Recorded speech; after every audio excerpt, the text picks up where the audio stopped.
12 balles.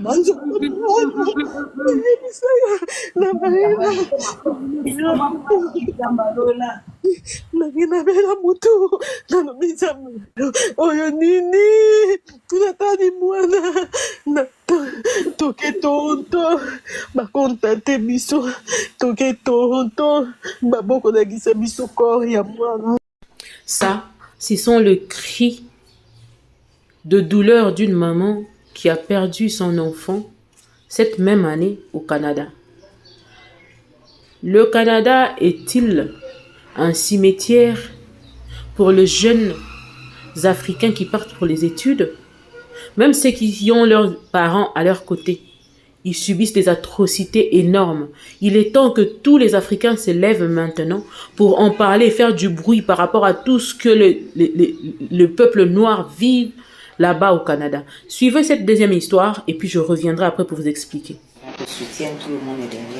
Péniel et sa famille sont encore sous le choc, une semaine après l'agression qui lui a laissé des brûlures au 2e degré à la tête, au visage et au corps. Je marchais tranquillement avec mes amis et j'ai pris un raccourci par là et une madame est sortie, elle m'a versé de l'eau dessus. Un raccourci sur ce terrain situé juste à côté de l'école que plusieurs semblent emprunter. Elle a attendu à ce que la cloche sonne pour qu'elle puisse verser de l'eau sur l'enfant. C'est vraiment cruel. C'était terrible parce que moi j'étais dans la chambre que j'ai entendu le cri. Les parents de l'élève de 10 ans, arrivé de la Côte d'Ivoire il y a 2 ans, se sont installés dans le quartier à Longueuil il y a seulement quelques mois. Leur fils fréquente l'école Carillon depuis la rentrée. Je demande à la dame, mais madame, qu'est-ce qui se passe? Pourquoi est-ce que vous jetez l'eau sur l'enfant? Et donc que l'enfant a l'habitude de taper à sa porte depuis 3 ans. Le jour même, on a procédé à l'arrestation d'une dame âgée dans la quarantaine. Elle a été libérée le journée même avec une promesse de comparaître ainsi que des conditions à respecter. Des parents d'élèves, comme cette femme rencontrée à la sortie des classes, n'ont pas caché leur consternation. C'est inadmissible. Le service de police de la ville de Longueuil tente de se faire rassurant. Il s'agit d'un cas isolé, puis on demande aux gens qui auraient des conflits avec des voisins ou des citoyens de composer le 911 immédiatement. Hospitalisé, Péniel a quant à lui pu rentrer à la maison dans les derniers jours, mais il ne pourra pas réintégrer sa classe pour un certain temps. Ses blessures le font trop souffrir. Pour moi, mon enfant à l'école pour aller apprendre comme les autres et il revient avec des cicatrices, avec des blessures. Moi, je ne peux pas l'accepter. Et je crains pour les autres enfants aussi. La femme dans la quarantaine est libre en attendant sa comparution prévue à la fin janvier. Elle devrait être accusée de voies de fait causant des lésions et d'agression armée. Ici Amélie Desmarais, Radio-Canada, Longueuil. La première histoire, la maman, j'ai l'intégrité de l'histoire, mais c'est en lingala, carrément le contenu en lingala. Les témoignages de cette maman qui pleure au début là. Je vous explique c'est quoi exactement. C'est son garçon qui est sur la photo que vous voyez sur la vidéo. Mais j'ai mis la vidéo ou encore son voice à la fin de cette vidéo. Donc, à la fin de mon intervention, vous allez sur... Pour ceux qui comprennent les lingala, j'ai mis là-bas. Mais pour ceux qui ne comprennent pas les lingala, je veux essayer de vous expliquer ce qui s'est passé avec le garçon. Le garçon avait aussi 21 ans. C'est un garçon très brillant, très intelligent, qui, depuis ses 17 ans, avait déjà, 16-17 ans, avait déjà commencé à travailler dans une banque BAT ou BT, je ne sais pas trop, mais une banque comme ça. Et vous allez d'ailleurs suivre le nom sur la vidéo de sa maman. Et c'est comme ça que, en travaillant là-bas, il est très intelligent, il brillait et il voulait une promotion. Et déjà, comme il brillait, la banque lui avait promis qu'il finisse d'abord ses études et puis après on lui avait promis une promotion. Alors le garçon s'est battu parce qu'il faisait des études en ligne. Et c'est comme ça que à l'université en ligne. Et c'est comme ça que quand il a fini, il avait trouvé un travail à Toronto. C'est comme ça que sa maman a dit non, moi je veux pas de Toronto parce que là-bas il y a trop de criminalité et tout ça là. Moi je ne veux pas du tout. Sa maman était catégorique, elle avait carrément refusé. Mais le garçon tenait à travailler parce que c'était un garçon, on a dit que c'était un garçon très timide, mais qui s'habillait cher, qui aimait s'habiller cher, alors il ne voulait pas faire de la peine à ses parents, leur déranger et tout ça là, il a voulu travailler, à gagner son propre argent et s'acheter ce qu'il voulait. Et c'est comme ça que la banque en question lui a carrément, quand il a fini ses études, il a signalé à la banque qu'il voulait quitter la banque. La banque en question à Toronto. Et il voulait d'ailleurs s'installer à Toronto. C'est comme ça que sa maman avait refusé. Sa maman lui avait demandé de faire juste le trajet tout le jour parce que c'est pas très très loin de la ville où ils habitaient. Et c'est comme ça que le garçon a parlé à la banque. La banque a carrément tenu sa promesse comme prévu. On lui a donné sa promotion. Le garçon a commencé à travailler dans sa nouvelle promotion, dans son nouveau poste.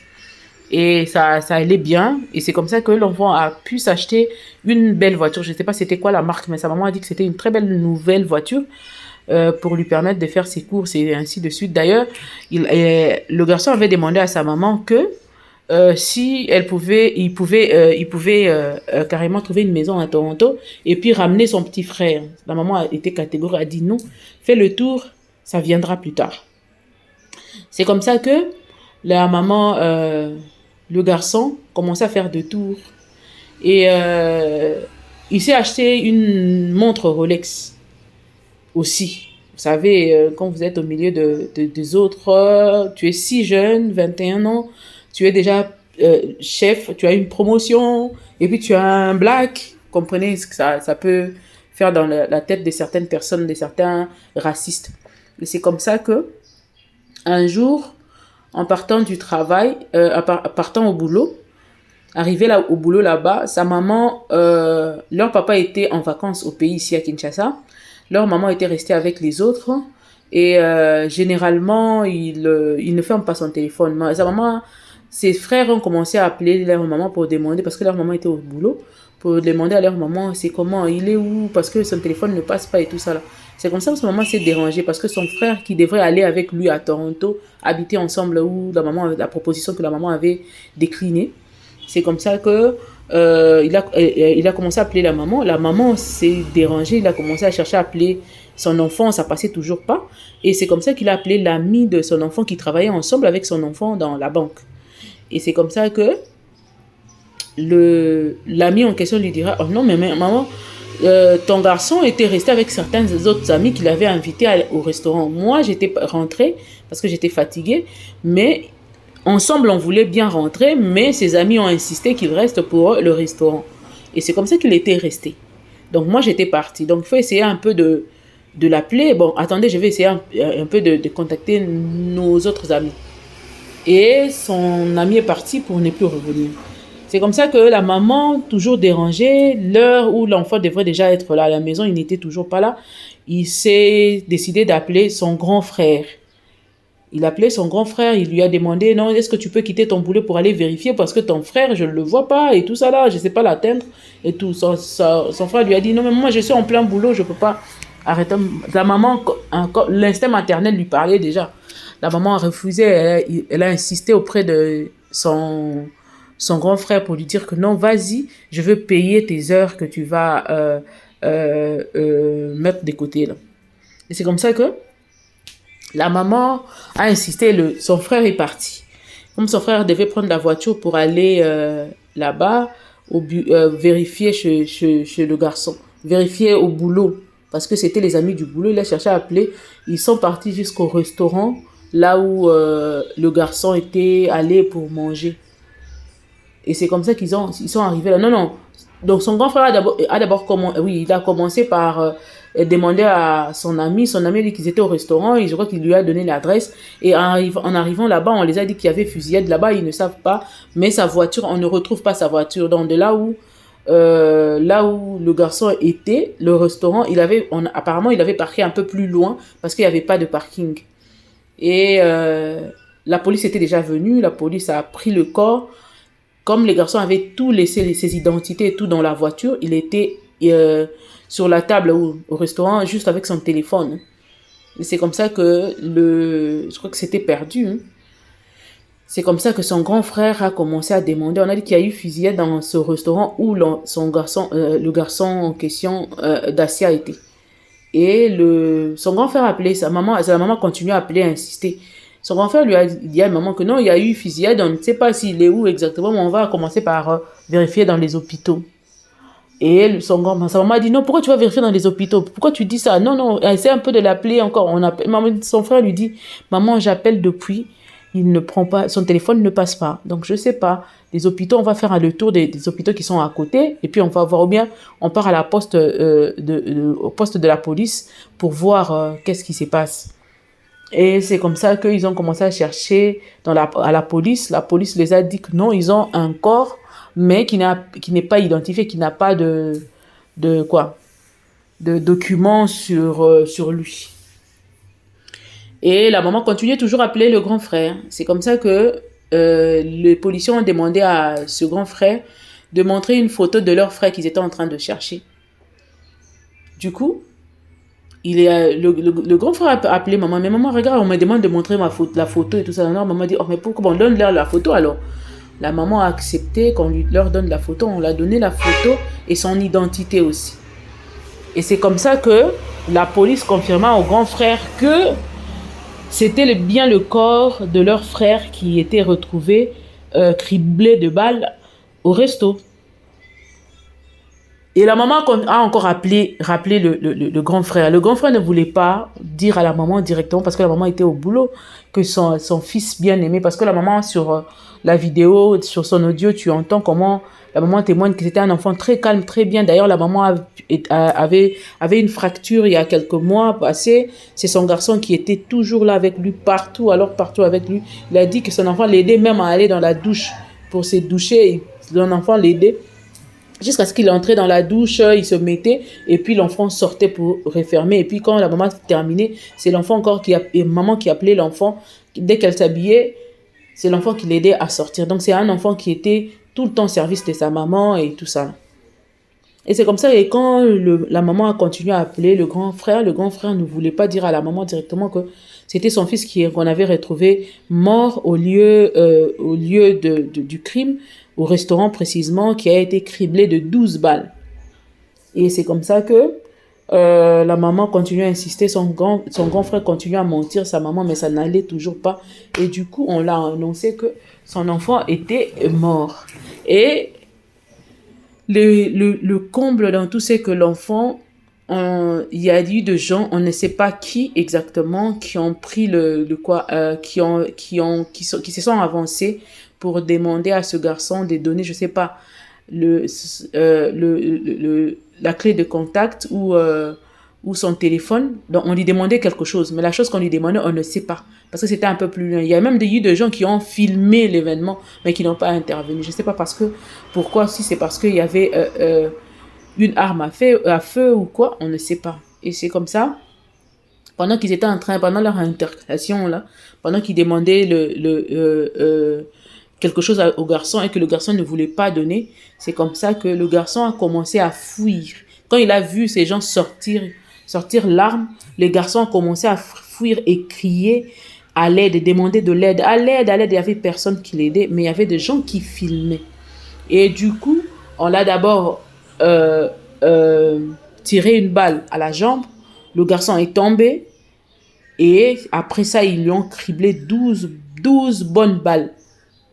Mais on a tout retrouvé sur lui. Ils n'ont rien pris de ce garçon.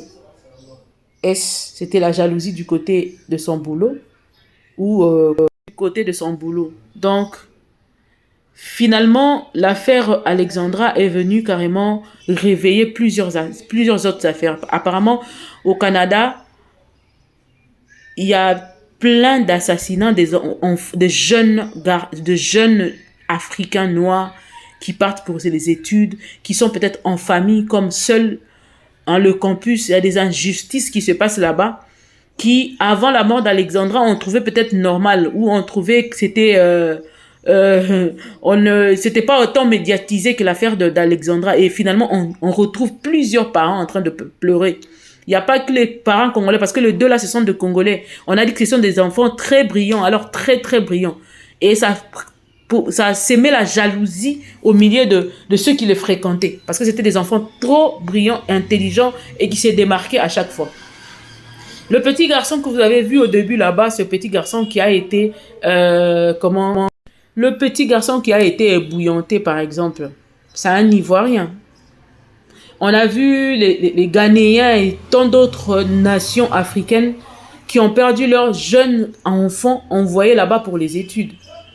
Mais finalement, le Canada, c'est pour nous aider, c'est pour nous payons ces études, les études de ces enfants. N'est-ce pas que ce sont ces Africains-là qui paient les études à leurs enfants là-bas pour briller, pour étudier, pour être de citoyens respectables de demain?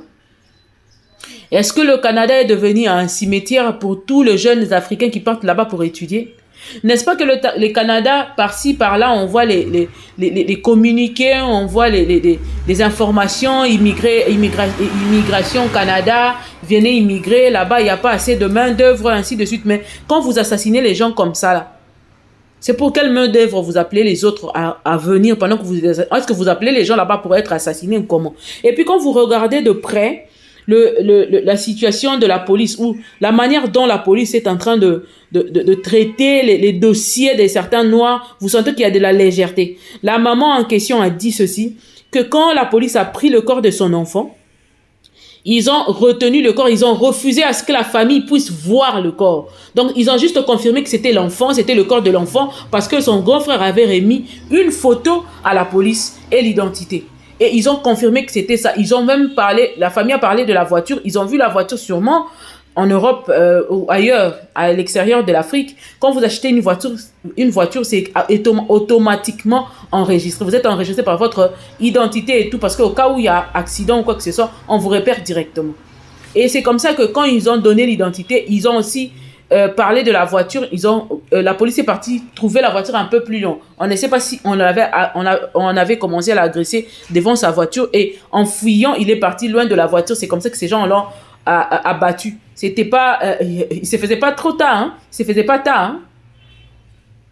Mais la manière dont ce garçon que vous voyez ici, Dacia Mbongo, a été assassiné, sauvagement assassiné avec 12 balles, criblé de 12 balles comme ça là, c'est comme s'il avait un problème. Parce que quand une personne crible de balles un victime comme ça, c'est qu'il y a une jalousie personnelle, ou soit ils se sont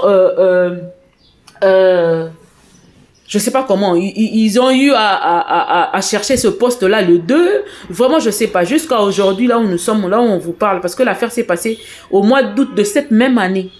Et la maman que vous voyez pleurer là, je vous laisserai après.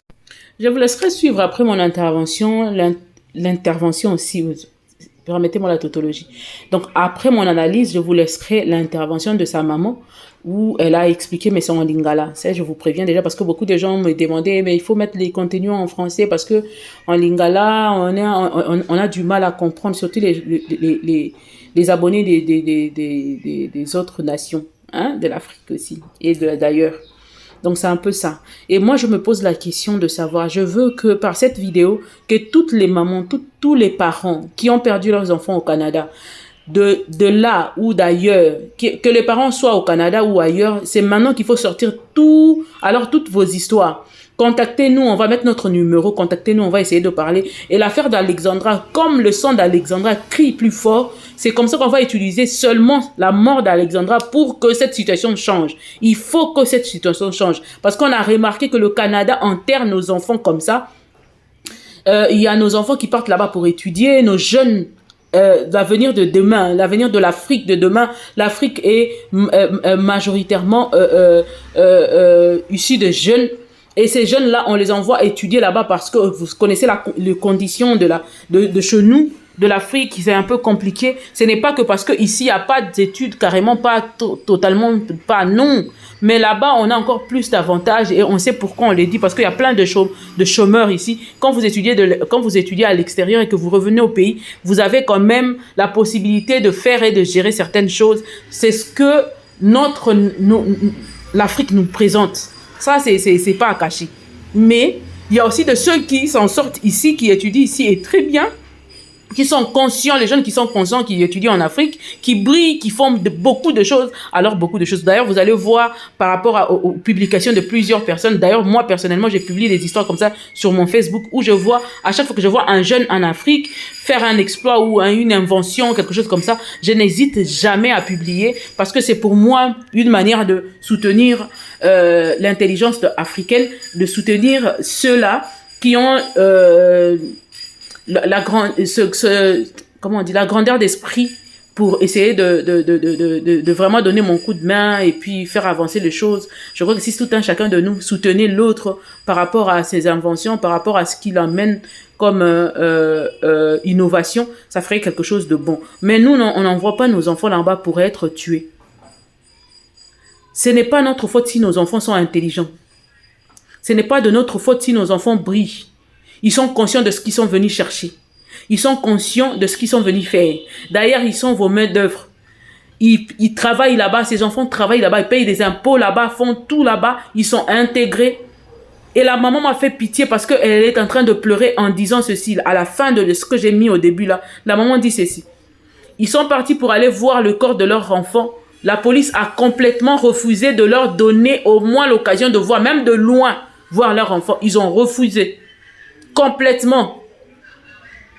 Pourquoi ils ont refusé? Ils ont dit qu'ils devraient d'abord commencer par faire les recherches si c'est un assassin, c'est un bandit, je ne sais pas quoi. Mais qu'il soit bandit, qu'il soit pas bandit, qu'il soit je ne sais qui. Ses parents ont le droit de voir le corps. Donc vous sentez qu'il y a des injustices par-ci, par-là dans les affaires qui concernent les assassinats de Noirs. Et ils veulent carrément maquiller ça en disant que ces enfants sont des vagabonds, ce sont des enfants des voyous, des gens comme ça là. Pendant que c'est faux, pour cet enfant, beaucoup ont témoigné. On a vu même certains Congolais venir faire des vidéos disant que cet enfant, c'était un enfant qui était voyou, qui faisait qui c'était un brigand et tout ça là. Mais on a des preuves que cet enfant, c'est un garçon qui travaillait dans une banque et qu'il était posé et calme. C'est toujours ce qu'on voit aujourd'hui là. On voit certaines personnes venir accuser la maman d'Alexandra et d'autres venir dire que Alexandra telle qu'elle est là, c'est une petite fille. Pourquoi elle devrait avoir des amants? Bon, on nous a dit qu'un amant c'est carrément quand tu es marié et que tu cherches un homme dehors. Oui, ça aussi j'ai vérifié. Avoir des copains et tout ça là. Mais une fille de 21 ans peut se marier. Même là-bas, chez les Blancs, là-bas, d'ailleurs, à 19 ans, on voit des gens se marier. Quoi, ça, 19 ans et maman, on voit ça. D'ailleurs, ceux-là ne sont pas des couples mariés. Mais on voit ça avec une lune de miel un mariage pour une lune de miel, 4 mariages pour une lune de miel. On voit ça. Des jeunes de 19 ans, des enfants de 19 ans qui se marient. Donc, Alexandra avait l'âge de faire un bon choix. Ce n'est pas mal pour elle. Moi, je ne vois pas pourquoi vous condamnez cette petite fille. Vous avez vos enfants de 16 ans qui ont déjà des enfants chez vous, là-bas à la maison. Mais vous voulez condamner, vous voulez qu'Alexandre soit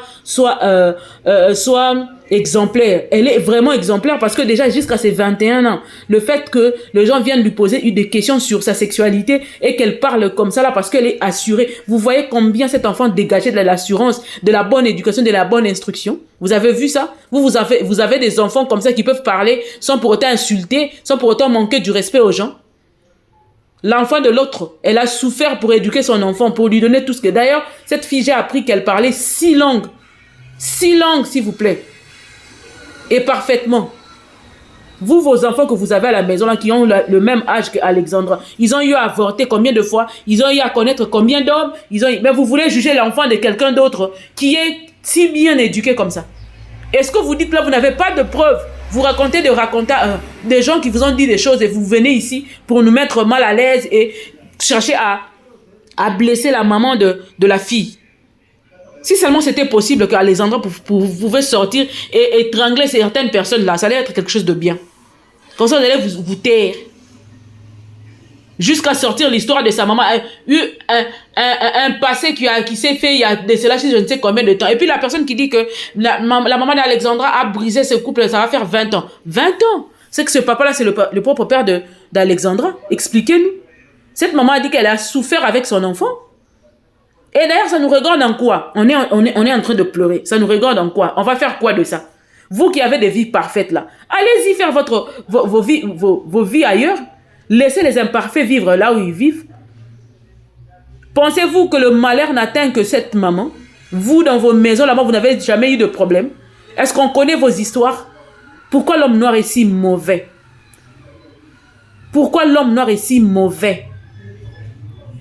Des mauvaises femmes qui se mettent ensemble pour chercher à détruire l'image. Même les autres nations s'étonnent de voir que le Congolais, entre eux, cherche à vouloir tuer cette dame qui n'est pas bien. Elle n'est pas bien du tout. Même la dame qui a sorti l'histoire, là, on va la chercher. On va chercher cette dame qui est venue dire ici, là, que c'est le karma, sa fille est morte parce que elle est venue briser mon couple et mes enfants sont en Afrique du Sud, lui, son enfant est au Canada. Maman, il faut chercher à travailler, hein. Il faut chercher à travailler. Il y a certaines dames, peut-être que c'est pas ton mari qui a carrément sorti tout l'argent, hein.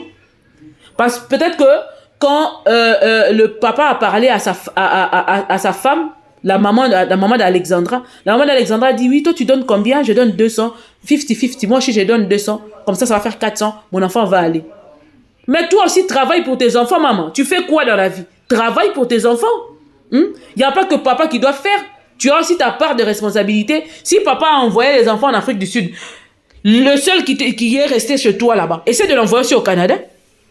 Une maman qui n'a qu'un enfant, elle peut tout faire pour que cet enfant ait la meilleure vie du monde. Cette maman-là travaille, on voit son travail évoluer. Vous faites quoi? Si ce n'est venir derrière les chroniqueurs pour vous donner l'histoire et vouloir détruire l'image d'une personne qui pleure, parce que vous savez que cette dame-là a la compassion du monde entier. Et ça te dérange, le fait de voir que cette maman, les gens compatissent à sa douleur, et c'est normal que les gens compatissent à sa douleur. C'est très normal. Et toi, tu veux venir détruire ça, voulant nous faire croire que toi, tu es tellement parfaite et que ton mari t'a laissé parce que tu étais trop parfaite pour aller chercher la maman d'Alexandra. Et la maman d'Alexandra est venue te tuer, toi. Parce que si c'était une si mauvaise femme, je pense que si c'était une si mauvaise femme, on a vu des femmes, hein, prendre ton homme, et puis ton homme part, t'abandonne toi et tes enfants. Si tes enfants sont encore en Afrique, tu sais que c'est une bonne femme. Si ton mari est fou de cette dame et que ton mari continue à prendre soin de toi et de tes enfants, c'est que c'est une bonne femme. Elle ne veut pas que ton mari te quitte, t'abandonne et tes enfants. Mais tu as quand même le courage de venir. Si c'était ton mari là, moi je parle à ce papa. Le papa qui a carrément adopté Alexandra comme père. Papa, il est temps que vous mettiez tout au clair. Que cette maman qui passe à la télévision venir dire que c'est un karma, il fallait pour qu'on suive l'honneur ou la réputation de ta deuxième femme. C'est une mauvaise, c'est que c'est elle qui a entrepris tout pour que Alexandra soit morte. Parce qu'elle avait tellement mal dans son cœur. Parce que ce qu'elle dit là, ça prouve, surtout qu'en ce moment, cette maman se lève pour venir parler de la rivalité. Parce que pour un mari, tu es d'accord de tuer un enfant, un jeune enfant, votre mari qui a déjà vieilli, je pense. Vous acceptez qu'un enfant jeune comme ça meure parce que toi, tu as besoin d'un mari.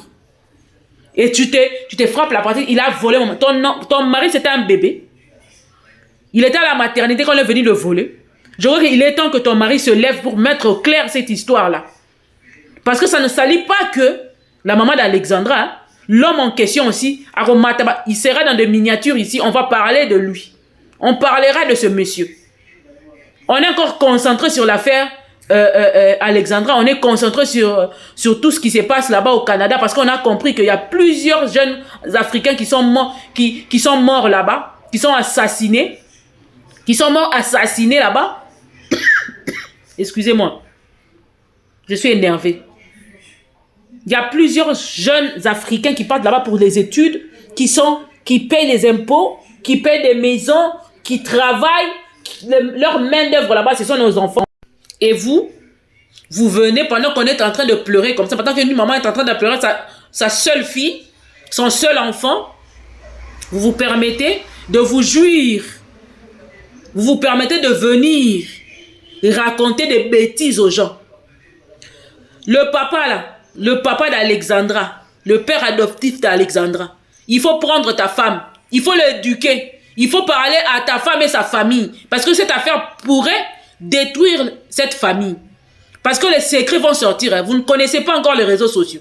Les gens vont fouiner sur vos vies. Vous allez le regretter après.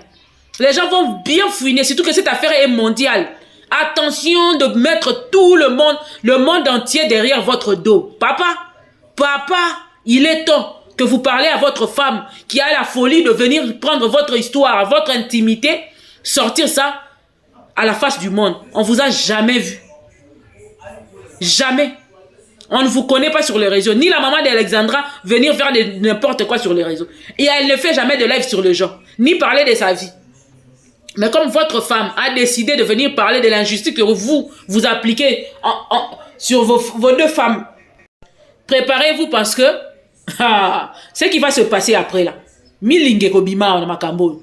Je vous promets. Et ça, vous ne regrettez pas après. Hein, parce que vous ne connaissez pas la tournure que va prendre cette affaire. Parce que les gens sont sérieusement blessés. Et quand ils vont chercher à vouloir s'en prendre à votre femme, comme cette maman est contente de voir Alexandra mourir, vous ne savez pas le cœur des gens. Parce que là où vivent tes enfants en Afrique du Sud, là-bas, il y a aussi des gens qui ont été touchés par l'histoire d'Alexandra, qui peuvent aussi chercher à faire justice parce que vous, la maman, la première maman, cherche à nuire ou à se réjouir de la mort de cette petite fille qui n'était qu'innocente. Et aussi, si je recule un peu de recul, vous allez voir que Alexandra a étudié en Afrique du Sud. Donc, ils étaient ensemble avec les enfants de cette maman-là qui ment là. Et sa maman s'est battue pour faire quitter son enfant de l'Afrique du Sud vers le Canada. Maman, bats-toi aussi. On peut aussi peut-être aller chercher le visa de 3 enfants ou 4 enfants ensemble et ne voir le visa que pour une personne. Ça existe. Pourquoi vous voulez tout? Pourquoi vous voulez mettre votre sorcellerie partout? Pourquoi vous êtes comme ça? Et une femme qui se respecte, qui respecte son mari, pourquoi elle peut prendre les histoires de son mari, donc une histoire de sa famille pour venir mettre ça sur les réseaux sociaux? Maman, vous ne connaissez pas encore les réseaux sociaux. Hein? Vous risquez de le regretter. Parce que vous allez vous voir, vous, vos enfants, votre famille, ainsi de suite, ici, là. Le fait que tu veux nuire cette dame parce que tu as vu l'ampleur de la mort de son enfant et que ça te plaît, là. Il faut te préparer. Si c'est maman Esther, si c'est maman qui, il faut te préparer. On te regarde. Mais ne pleure pas après, hein. Ne pleure pas. Ici, on ne pleure pas. Parce qu'il y aura des gens qui vont fouiner sur votre vie, sur la vie de votre mari. Vous risquerez même de détruire peut-être le travail de votre mari. Conseil. Un conseil à vous. Une femme sage bâtit sa maison. La mauvaise, l'insensée la détruit par ses propres mains. Je crois que vous êtes une femme sage. Si vous ne voulez pas perdre votre mariage à votre âge, pour des bêtises de blablabla, si ce n'est pas vous qui avez emmené cette histoire, parlez à ceux qui ont amené cette histoire et qui ont donné à ces gens pour raconter n'importe quoi et ils ont payé l'argent là. On est là, on va vous voir. Et que personne ne pleure. Hein. Quand ça va prendre l'allure, parce que maintenant là on pleure encore Alexandra, quand on va se lever là, ça ne serait pas bon. Vous avez déjà vu des avertissements de par-ci par-là. Genre il faut s'arrêter par là. Il faut s'arrêter. Arrêtez-vous. Et la maman d'Alexandra n'est pas stérile. Hein. Elle peut avoir un autre enfant. À tout moment. Si elle le veut. Le miracle de Dieu, on ne connaît pas. Et moi, je sens qu'elle va avoir de jumelles. Pour que Dieu pense un peu sa plaie là. Alexandra, repose en paix. Mais je lance un message à tous les Africains. Chaque histoire que vous avez vue d'assassinat au Canada cette année, s'il vous plaît, envoyez-nous et les photos et les histoires ensemble. On doit dénoncer et on doit faire pression à la police canadienne pour qu'elle puisse reprendre tous les dossiers classés de Noirs assassinés, suicidés, je ne sais quoi, là-bas au Canada. Je m'arrête par là. En attendant, abonnez-vous, partagez et commentez. Bisous, je vous aime. Vanda chérie, vanda penza tala mabele, vanda zoata na yo, parce que loba nana. Naza na mabele mama na ngai. Le 8 wana, le 8 ezalaki jeudi le 8 août. Ezalaki mercredi na pourquoi po azako tangaka communauté congolaise balandanga bien ba musu bazo interprété na ndenge ya mabe azalaki na tiki ya baganki te azalaki kotanga aza kosalaka na ndako na aza kosalaka en ligne donc aza kotangaka mpe en ligne aza kotangaka ne awa na Montréal mama na ngai siko biso awa na Canada eza système mosusu Québec po okende université mosusu po azalaki na 18 ans asilisaki na 17 ans et demi okokende université bongo te il faut asala 3 ans ya collège bongo akende université sikoyo abandi na ye 1 an na ye na 18 ans ya collège après amoni ke ekopesa ye retard ndenge aza kosalaka na banke mpo baproposaki ye amata promotion mais il faut asilisa classe na ye ayebisi biso mama papa nga na ningi nakende na Toronto nakende kotanga nakende mbala moko mpo na Toronto 18 ans il faut okokende mbala moko na université mama na nga neti nzambe elimo mosantu elataki nga nayebisi mobali na nga nalingi te mwana oyo akokende Toronto te mobali na nga mobima ayebisi nga mama na ngai tika ye akende mama toza awa toza mboka mosika te toza awa akobandolaka nayebisi papa na mesana komona mwana oyo ya la marina mwana moko mayele informatique elobeli enoko te talaka na age 18 azosala na banke na biso oyo bafandi na Canada bayebi ye banke na biso ya TD balingaki ye makasi asalelaka bana baexamen ya basitoyenité oyo ya Canada donc mwana moko mayele nayebisi mobali wa papa na ngai mwana moko oyo naza deja na liboso ye azwa deja akoma kofutela oyo ya mibale ye akomaki neti yaya nayebisi totika oyo ya liboso akei totika lisusu oyo akende nayebisi nalingi te akokende te atanga kaka aza na kursi na moto te akosilisela kaka awa atanga papa mobali na ngai yebisi nga no ozobanga nini aye abondeli nga nayebisi papa kokende te nga nalingi otanga kaka awa okosilisa naza na kursi na motu te toza na contrane na motu te okosilisa tosalaki kutu une semaine tolobana te na mobali na nga nayebisi ye bomata bokita mwana oyo akokende te après baye koyebisi nga limusu na ngati mosala ayebisi ngai ok mama basetenga me bonne nouvelle nzambe mo asali nakotanga en ligne bandimi natanga en ligne mama bino bobangaka bangaka nayebisi mama papa na ngai ezela ntango okokoma parent okoyeba pasi oyo tomonaka mwana soki aza libanda papa na ngai yaya fanda awa nakokoka te ayebisi nga ok mama nakobanda okende kaka kosala baexamen na nga tellement natangaka en ligne nasalaka en ligne na obanda otanga mpe en ligne ya marino mwana tangaka soki ake kosala examen akendaka kaka akeneti po toza différence ya 6 heures azwi mutuka ake kosala examen okomona le même jour azongi akendaka azongaka awuti kosilisa université na ye na mois de juin kaka awa mois de juin nzambe na ngai awuti kosilisa azwi bac na ye asa ndenge akosalaka wana na TD bank bayebisi ye ndenge osilisi classe ok tolingi tomatisa yo promotion alobi justement mpo na nga na change mosala moko baproposaki nga mpo ye ndenge azalaki mayele asilisi $45 par heure badi bango bayebisi ok biso tokopesi yango tokoki koperdre oyo boye te tellement oza mayele basolicité bapesi ekutu bafélicitation la marine batingi baéquipement ndambu bayebisi ye ok ya kozwa baéquipement na yo ndambu oyo estce totinda yango baposte ayebisi bango non nazoya nakende mpo ekowumela na poste leta elongwa tontonga moko naye kozwa yango aller retour bino basipotelanga kaka transport nanga mamo banzini mpe akei la marine avant kutu akende jeudi wana mercredi na butu ayebisi nga mama nazokende Toronto naotozwa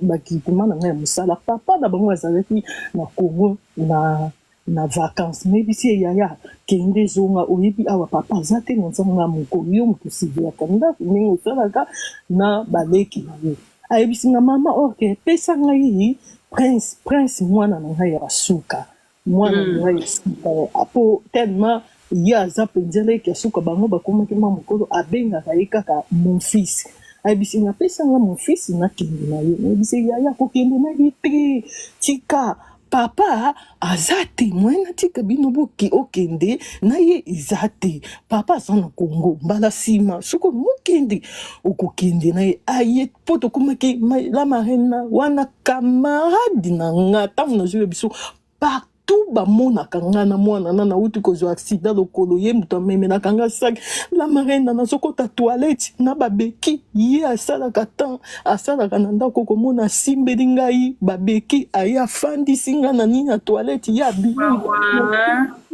asilisi mwana azoyoka kutu te lokolo ebukanaki nga azwi nga atomboli asimbi ngai na fami partout tokendaka la marraine mwa okomona nganga moko te ami na ngai mama nayebisa yo nayebisi yaya zela papa akini asoki azongi te kobongama tobeta tuna toronto na jeudi wana akii mama na ngai jeudi wana nafandi boye mwana soka akufaki banda 22h40 la marraine ayoka lisolo kimama kaka nazoyoka kaka bien te vendredi nanenaki misolo na tongo nazoyoka kaka bien te nalobi bon teme eza fe ya semaine nakende toyebi te mwana si akufaki nakende mpo nakende tapote mes amours et partager normalement moto tapote te bato mpe baopartage te s'il vous plaît. Donc mbala moko nayebisi ye nalobi mo nakende bongo nazonga tellement nasalaka moyen naloba na réseau eza te na prison totikaka batelefone na kazi na bakazie na biso naza aja de bureau natalaka boye ba 11h nazoka bien te petite sœur nanga abenginga yaya mpo na bo azwa petite sœur nanga toza différence ya 15 anga na petite sœur nanga akoma neti mwana to adoka eyaki nini na Canada ayebisinga mama namoni na kamera la polisi wuti na ndako la polisi wuti na ndako eske po baza oyo ya suka mwana na nga nakufaki abza kobengaka mon fils na oyo avant dernière baza différence ya 5 ans mais balandanaka neti bana balandana nayebi bana oyo mibale batikali kuna eske problème bavoisin babengeli biso la police mais place tosomba ndako tozofana na mascouche bandako eza séparé na ndimi te nayebisi ye benga mpo mwana ya marraine na biso atangaka nouvelle écosse mais ayaka bavacance baza mpe age moko na mwana na nga ye atikalaki baza kokendaka na ye moko boye me ye atikalaki ye moto asalaki na ndako na baleki na ye abimi abengi atuni la police problème ayebisi mpo motuka ya mwana na ngai mpo biso na Canada ndenge azalaki jeune assurance ezalaka chere papa na bango atiaki motuka na nkombo ya mwana ya ye moko balobi eske tozoluka monsieur intel mwana alobi non monsieur intel aza na Congo aza na vacance o tomoni motuka na ye eza abandonné alobi abandonné na ndenge nini ono babare non eza mal pake alobi non mais neve cousin na nga aza kuna na motuka tellement asalaka nini mosusu azoki retard ya kozonga mosusu mpo vendredi wana nangaki nabenga ye me nalobi mosusu aza na nzela mpo ntango aza kokendaka kosala examen ye soko azwi retard tellement différence ya 6h aza kozelaka na motuka na ye omona aza kosalaka ligne amemi baéquipement na ye ordinateur mosusu aza kosalaka na kati ya voiture nga nalobi bon aboye mosusu aza na nzela na koderange ete mpo soki azokumba ayambaka telefone mpe mpo na après mwana marraine na nga alobi cousin na nga aza kuna ma aboye peut-être aza na mosala moyen to déranger eza te mais tokobenga ye mpo akende déplace motuka place motuka eza moko petite sœur abenginga aexplike nga kutu na polisi euti na ndako mwana marraine batuni ye nkolo motuka mais alobi ke motuka eza balobi eza mal eza abandonné nalobi motema beti abandonné ya marraine na toki abandoni nini baleve mwana nanga to nini na kati kati ya biro nazalaki nini oyo nayokaka na bato lelo lingo kombelanga ayebisinga no yaya balobi eza man pake balobi kena mabandone me man pake nayebisi yaya bobenga ye akende mpo soki balongo bazwi mutuka na yo mfufuta $150 nalobi yaya bobenga ye akende kodeplace mutuka na ye mbangu mpo soki mbongo wana tala papa aza te fomikoto esunga ye na makambo mosusu abengi telefone ezoleka te abengi nga ayebisi nga mama mpo te ye nimero na ye eza ya nimero ya mwana na nga te ntango azalokende na kosalaka baku baexamen na ye asomaka nimero pardon simu na ye kuna donc na biro na biso ebengaka province mosusu te ka province na biso ya Québec donc nga so nalingi nabenga mwana nazala kobengaka petite sere na nga benga ye okomona ye mpe abengi nga nayebi oyebi awa na mosala telefone na nga eza yo benga kuna benga ye opesa nga suite abengi nga ayebisi nga yaya telefone ye ezoleka te nayebisi yaya likambo nini telefone ezoleka to yaya azalaka mosusu telefone ye akangi peut-être akangi telefone mpona mosala malgré que yaya bengaka après 30 minutes irapelaka ya marina na biso 30 minutes tozobenga moko na kati mosala nabimi nake kobenga telefone mwana ezolikaka te natindi message mosusu mpo azalaka d'habitude soki atia mode n'est pas déranger omona kotindela bino message nabimi ba 16h il faut na 6 à 17 rien tina silisi journango mpe mbule betaki Canada presque Canada mobimba na silisi nabengi petite est-ce que ozwi komela na Snapchat azo répondre ka te tozela mosusu mosala ndenge bamatisi promotion akomi moi cadre mpo yango biloko akendaki kozwa mpo akoma na accès illimité mpo azalaki na bakote ya fraude mpo akoma na accès illimité mosusu aza na mosala tozeli non nazwi mutuka nabandi kozonga la marina embouteillage courant ekendaki mpo mbula kataki basinga mama na ngai place mosala Canada mpe baza mbula ebeta bakata bacourant ezalaka soki banzete ekweyisaka basinga donc mosusu mona courant ekendaka vraiment donc omona neti journée wana le lendemain nango bayaki bakangisaki basinga mbala moko balance courant ezalaki vraiment Henri Bourassa mobima Montréal non courant ezalaki te nayebi te soki bato ya Canada bazo reconnaître jour ya marina ezwakanga 30 minutes mpona zonga ndako na toki émotion nake kobaluka bavile oyo nga nayebi te na Canada ezwinga 2 heures mpona zonga ndako molili place yanga moko nazobelela nzambe likambo nini azoyelanga mwana azoyokana te nga mpe oyo naza wapi nazalaki tellement émotionné nzambe ekosunga nalobi nzambe nanga nabenga na producer kokutanga na kobanga esplike ndenge nini kote nazali natalaka elimo mosantu te matikaka biso te mutuka ezoya na nsima ebana bani kolanda mutuka wana ntina ekobima na bavile courant ezalaki te nakomi ndako na marena nazobima kaka nabimi na mutuka na misubeli na mutuka eloko moko te nakoti na ndako nayebisi petite sere ozwi ye na basinapchat na mino yaya eloko moko te mbala moko nayebisi konta te bakamarade tika bajep connexion tika blague ko bozoyokanga nayebi te la marine soka mes amours tapotez s'il vous plaît tapotez vraiment s'il vous plaît dans mon cas vous avez mutu moko azo tapoter za la paire toza un problème déjà connexion donc biso bato mosusu baotali koloba ke mwana oyo la marine nako continuer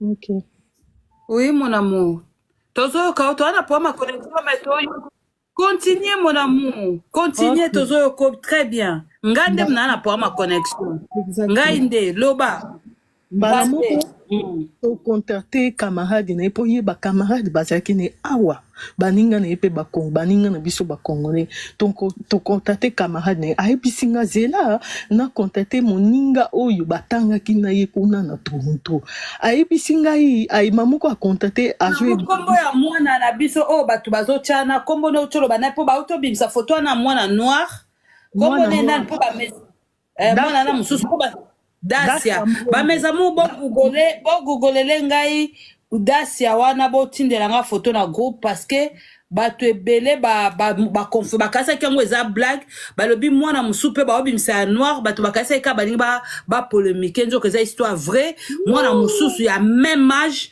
oyo bazokangisa bafoto na bango wi mama ne yeyo mwana ana pa uti kokufa kala te donc akasa baza na bato oyo bazoboma bana banoir na Canada loba mon amour. Dacia mbongo c'est ça donc ntango nakoti moninga na ye ayebisi ngai ayebisi mpo avant kufa asombaki montre ya Rolex mpo mwana na nga alingaki na ye biloko ya griffe azalaki na bilamba mingi te mais tellement aza kosalaka ne place ya bie la marine fomi azala na 10 bilamba mais alata bilamba moko ya bie avant kufa autaki kosomba montre na ye ya Rolex tant balivre yango jour akufaki esalaki une semaine epa na ye asalaki yango Snapchat naza kutu na video nango awa asali yango Snapchat mbala moko baninga na ye wana bayebisinga kutu koleki na ye wana batangaki ne alobi Dacia na ba 21 akomelaki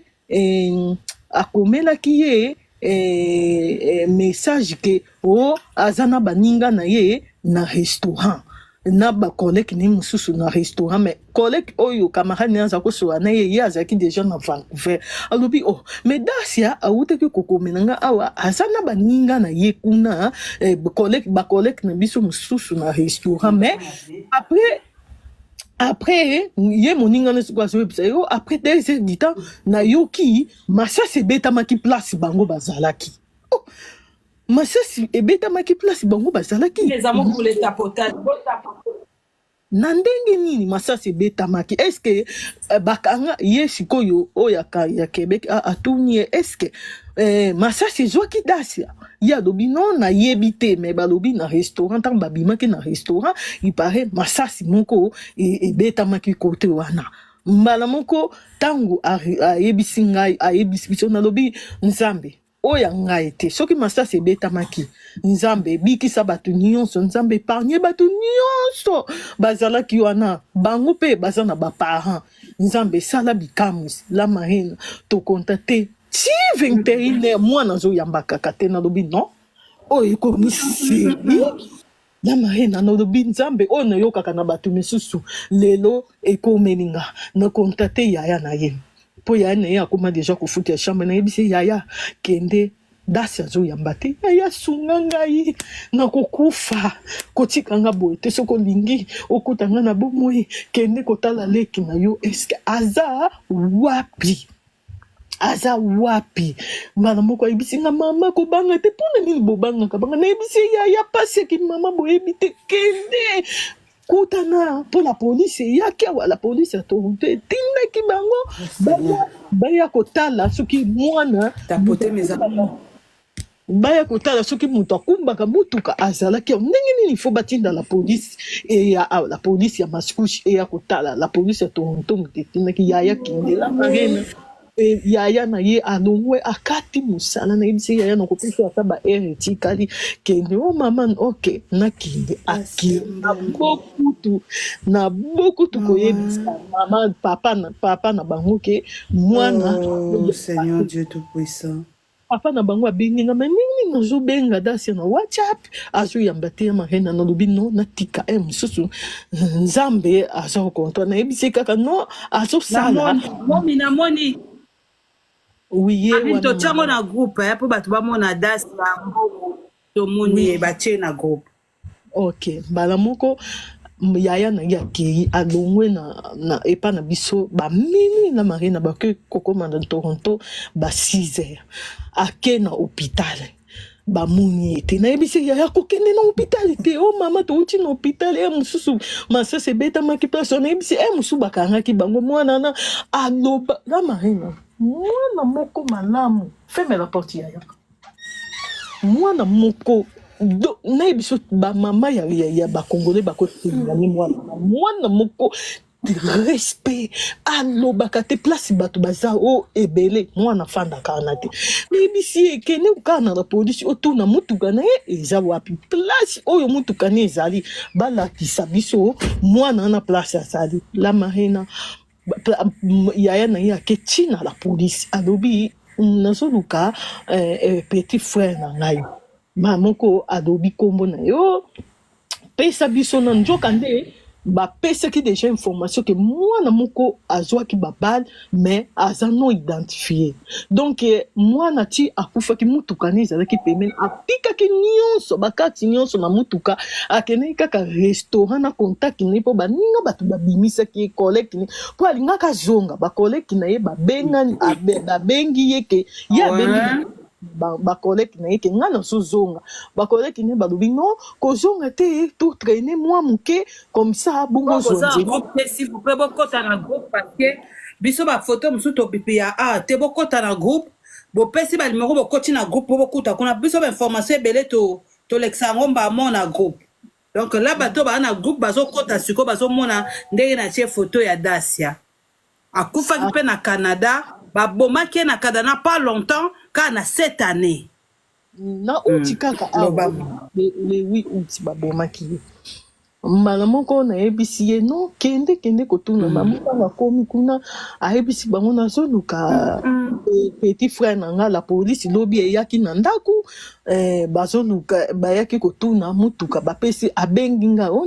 numero ya matricule na ye nazwi natindi mbala mona nga nayebaki yango te nakosi papa na bango eza na besoin pour mutuka Dacia baremokakaki yango après atindeli nga oh mama bazomona te mutuka ngo ezomona te nayebisi plamedi nini mpona nini basalaka bato boye mutuka la polisi nazwi kamera natangi bafoto la mariana natindeli plamedi lakisa la polisi connexion na nga za pomme interprétation connexion na ngai tapoter s'il vous plaît tapoter na bameza mubo nayebisi bango nayebisi yaya na ye tapoter s'il vous plaît tapoter moi na biso Dacia aute pas longtemps mon amour Karine Zela moi na biso Dacia aute Karine une minute tapoter s'il vous plaît mes amours tapoter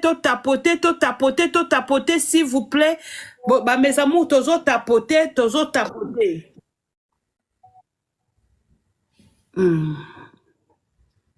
Ma Gisèle Bozo Kanga bien. Ma Gisèle Bozo Kanga.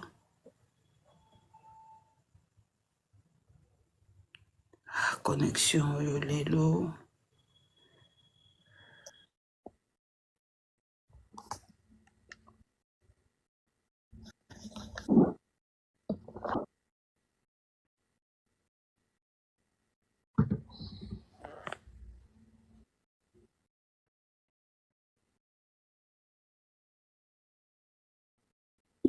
mama nanga pasi totika kokondane mama oyo akufeli mama soki likambo nani ezwa yo te oyeba pasi libota nanga ekomi libota nanga pasi bana bazosala bacrise nayebisa yo mobali nanga tension ekomi lisusu na problème awa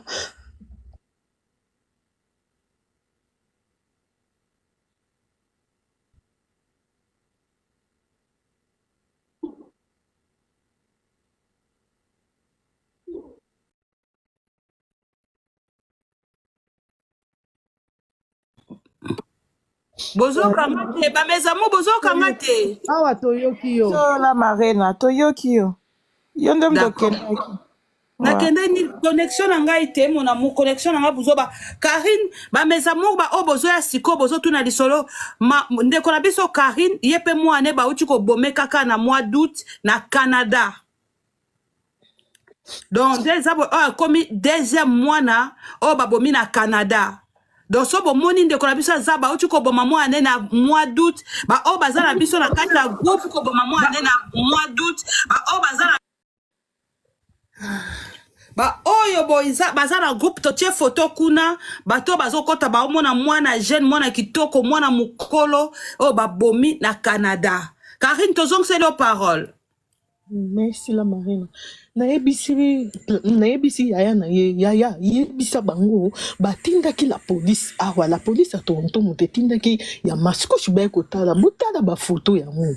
Oh mama eske basengi topesa foto ya date eske oza correct nayebisi yaya nazala correct te ndenge nini bopesa bango foto boyebisa bayebisa bino place motuka ezali oyebisa Dacia bokende kokuta ye aizonga bozonga na ye nayebisi na ye bozonga na ye nalingi namona ye bozonga na ye atikala te o mama ok nazopesa foto na ye la marina nayebi te soko ozoyoka nga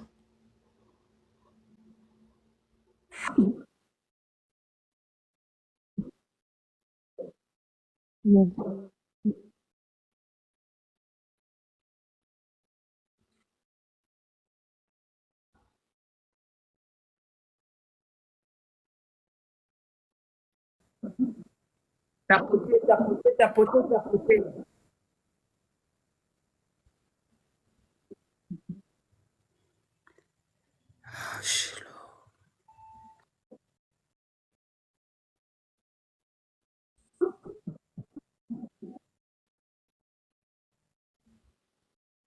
Oui, allô? Allô? Oui, ozokende mwa omata na la chinoise te.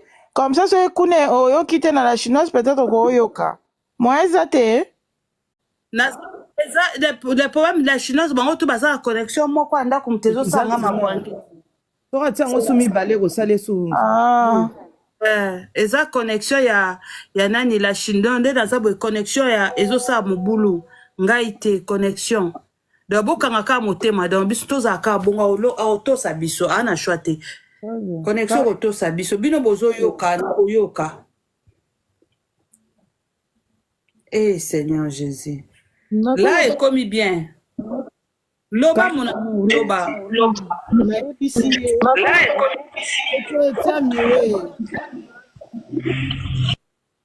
nayebisi ye ok pesa foto toza na nga naza na besoin bokutana na leki na yo bozonga na ye apesi foto mbala moko basengi ye lisusu na kombo apesi kombo la selon mwana la polisi bazwi foto ya mwana batindi na médecin oyo azalaki na corps na ye mbala moko ntango bamoni balobi oh mais tout justement bayebaki te ke mutuka wana eza ya ye mpo bazalaki distance je pense ya mutuka ezalaki te ma baparking ezalaki mwa pasi restaurant ngo akenda kogare mwa mosika mwa mpenza mosika te na makolo 5 minutes mbala moko ayebisi médecin wana ayebisi la police oh mais mutu tozoluka identité mwana oyo babetaki masasi la marine na yeyo mbala moko tango na rapele mwana na nga nayebisi ye yaya eske bamoni ye o mama zela mama moko bakati natalaka boye 5 minutes koki na rapele lisusu amake na telefone ya mwana oyo ya liboso ezoleka te nalobi nzambe olingo olakisa nga nini nasala nini nzambe na ngai oyebi natosaka mibeko no papa nayebisi benga boye ezoleka te nalobi o nzambe Canada tolukaki yango oyo mboka sécurité na bengi moto mosusu nayebisi bengela ngai yaya na ye moko babengi nataka rapele ngai nayebisi yaya ozosala nga boye mpona nini na marene na nakonti banda vendredi wana naliaka te banda la polisi elekaki na ndako mama okolia ndenge nini mai kaka nalobi nzambe nayebisi yaya yebisa ngai wapi ye o mama ezalaka me bamoni ye nalobi nzambe die merci oyo nasalelaka yo yango efuti ngai nayebisi ye yaya pase ngai ye yebisa ye bozonga papa aza te nayebisi yaya ayebisi nga mama azalaka me bamoni ye nayebisi ye ok pase ngai ye bayebisa yo aza wapi o mama akati yebisa ngai bomoni wapi ya maena yazobisa mama nasakufa ye babetaki ye masasi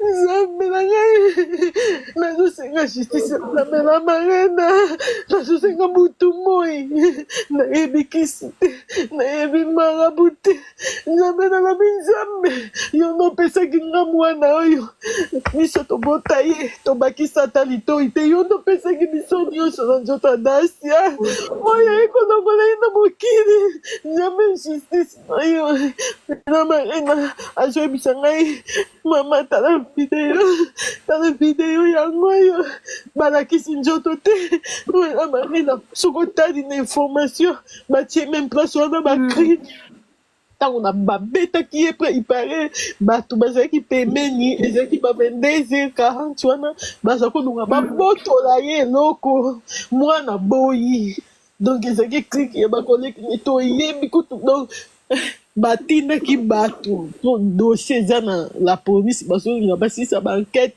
bazokoluka babotola mwana eloko tellement mwana azalaki matata alobi non nakopesa bino te eza ya ngai azalaki na contact na ye bazolinga batango sikoyo babimiseli ye munduki selon ndenge bato kasi balobi toyokaki baneti babimisi munduki mwana alingi ase défendre abandi kokima ale kokima Tapotez, s'il vous plaît.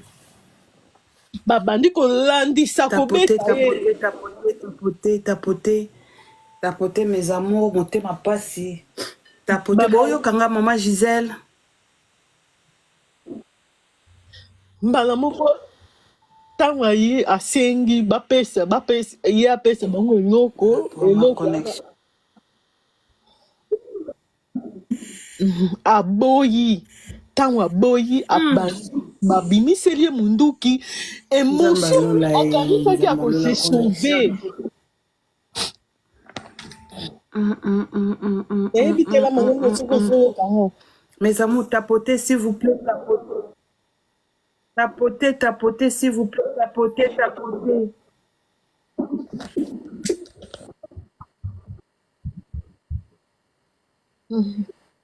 Mama na ngai pasi nayebisa yo Ma chérie, courage. na perdre Songi. Ah, Gisèle, yo, nazoyoka yo, naza bien, nazali, nazoyoka.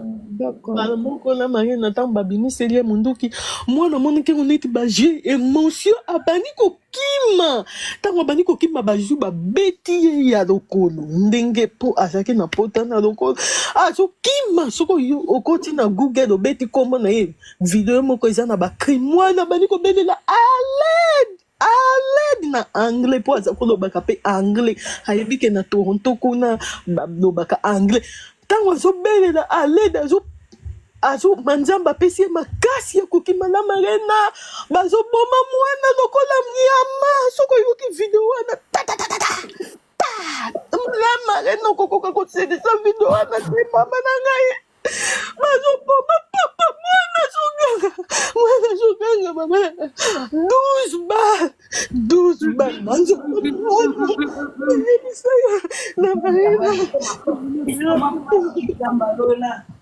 nangi nabela mutu nalobi nzambe oyo nini natali mwana toke tonto bakontate biso toke tonto babokolakisa biso kore ya mwana balobi bozela tokotinela bino kore batali balobi 2 semaines babengi biso balobi balibere kore batali identité na ye mwana azalaki inosala marena asimba munduki te bavedosie na ye balobi mwana na bino die merci azalaki innocent azalaki mpo bato misusu bazointerprete mabe bazolobake mwana azalaki na groupe ya bagangi eloko te mama nanga eloko te mwana afandaka nanga ana masikushi asalaka awa na ndako atangaka na ndako akendaka kaka kosala examen azongi bato misusu nazoregrete soki boyebi mpasi eza na libota na ngai bakoloba n'importe quoi te naza na place ya mama oyo yaleza na marena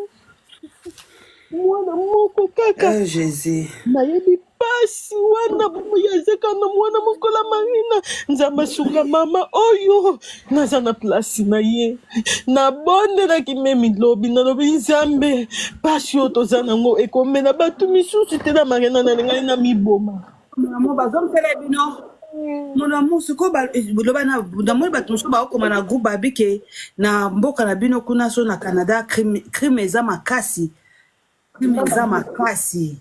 mais ezalaka nde na mingi na Toronto place toza na masikusi mama na nga calme calme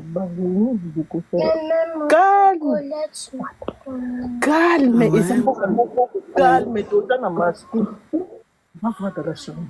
me toza na masikusi eza ville moko ya calme kaka biso bato tozowutaka baplace na bamboka oyo bana na biso misusu bazosutu bana bandibu bana moko mabela Marina bana bandibu bana moko mabeni nayebisani na Canada en tout cas bacrime nde Toronto ekomi ville moko ya mabe nakokonseye baninga na ngai na Congo botinda bana na Toronto te nazokonseye bamama bapapa likambo ekuta tokutani nango botinda bana na Toronto te tellement frontière eza wana na États-Unis bakendaka kozwa minduki yango kuna na États-Unis kuna balekaka na frontière la Marina baye kosala bacontrôle na bandako pare na frontière mpoko wana ntango mwana na biso akufi bamoni pare bacrime esalamaki tro babandi kocontrôle bato oyo bazowuta États-Unis jour moko kaka la Marina bakangaki 157 armes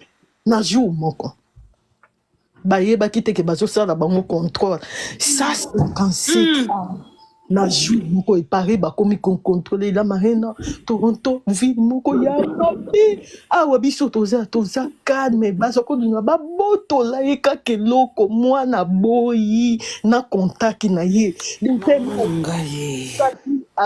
asedefandaki akima voiture banga bakotola siko voiture po lobi azalaki na contact na poche bazakodunga babotola ye yango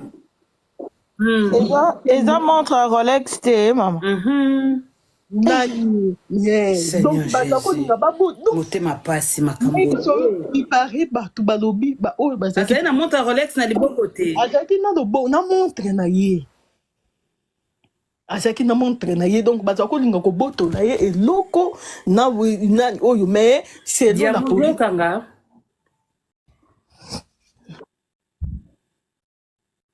selon la police balobi tellement na mituka bazoyiba trop mituka kuna ndenge batali baninga babotole na mutuka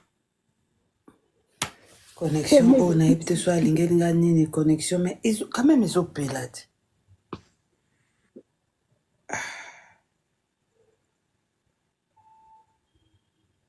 enoke oza connecté na connexion ya oyo appareil ya nayebi te omonde nalongola baappareil mosusu et peut-être naosala presque tout parce que ezopesa te neti naza so na lini te yamekana na déconnecté nano na déconnecté pe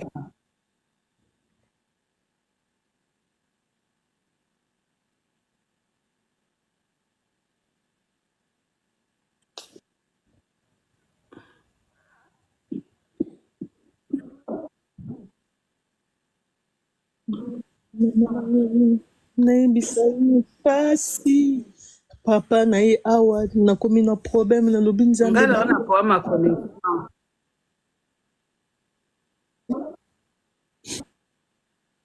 allo bozokanga yi Marina c'est bon oyebaki na poama connexion désolé na poama nakangi to bapareil mosusu bato oyo olukanga na whatsapp oza na katikati baconnexion na bapareil mosusu mpona tikala kaka na oyo tozosalela matière il faut kotala bien parce que excusez la Marina parce que biso toyoka o très bien il faut kotala bien parce que ce connexion ezalaki encore plus mauvais mbele biso toyoko te ti ozoloba kuna biso toyoka yo mais yo ozoyoka biso te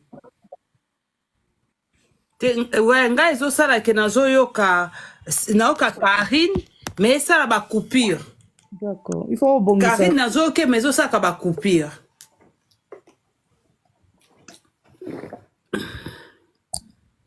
Alors mes amours, tapoter